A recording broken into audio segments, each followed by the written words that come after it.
continuing to react to the biggest story today, Deflategate, and the continued fallout from the 243-page Wells report. We've been talking to some Denver Broncos players, and of course you had Kayvon Webster in earlier. Troy Rank talked to Derek Wolfe today, and sort of the prevailing feeling, at least around the league, is like, yeah, this doesn't really affect me. They're not going to get their Super Bowl rings taken away because of this. And so his comment, and I know we have it queued up there, so I wonder if we can put it on. His comment is, I don't care. I can't change it. If I say something, it's not going to change the outcome of the Super Bowl that just happened. What, are they going to take it away from them? It doesn't affect me at all. It's not going to put any more money in my pocket. It's not going to get me a ring. I'm worried about our team going to win a ring. Well, I would say this to Mr. Wolfe. It may have had an effect on you. You lost to the Patriots last year. If this has been going on, as I surmise, for years and years, what effect did it have on a lot of outcomes of games? It might have actually affected his pocketbook because, again, I repeat, by losing to the Patriots last year, they didn't get the home field advantage throughout the playoffs. So who knows? It may have affected how the playoffs turned out. And I said in the first hour, he should be suspended for a year. And they're not going to do it, but that's what should happen. He should be suspended for a year. You can't take back the Super Bowl, but he was... What do you think Roger Goodell's going to do? I think he'll be suspended. I don't know if they have... 6 games, 4 I don't know games? if they have the nuts to do it for a year, though.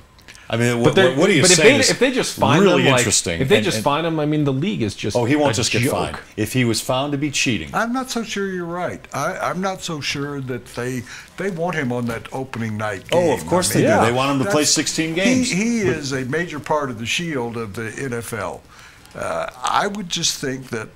But I mentioned, and I don't know if you heard it, and I'm going to continue to repeat this for days and weeks probably although they say the decision is coming soon. In days, ESPN is reporting. The coach of the New Orleans Saints was suspended for a year, and what he did was not as bad as what Tom Brady did. The general manager of the Colts, no, not the Colts, Cleveland, is suspended for half a year for texting. Yeah. And so, are you going to treat this equitably? Is there historic? I think they're backed into a corner, Wood and Dan. I think the NFL is backed into a corner after. And Robert Kraft continues to back his team. He says they're not contesting the findings of the investigation that at all. would be Robert Kraft, who is Roger Goodell's best friend, and probably pushed for him stronger than anybody to be commissioner. I think Goodell is. I think they're pushed into a corner. I think everything that's going on in the last year and the criticism that Goodell and the league have gotten for not punishing people appropriately. I think there's going to be a significant punishment here. And these texts are not good for Tom Brady. And here's a guy who's... And he didn't participate. Right. He did not involve himself in this investigation. He wouldn't turn over his text, his emails, his communication. And as I pointed out to him, one of the aspects of this that got me was, okay, no communication, phone calls. So they went through phone records with the clubhouse attendant for 6 months. Then there's 6 right after this came out. What were they talking about? Lunch? I don't think so.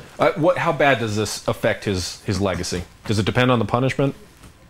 He'll survive this. If he is suspended for a year, it will have an effect on him in terms that it did. I said earlier, Paul Hornung and Alex Karras were suspended for a year for gambling. That tarnished both of their reputations. You know what?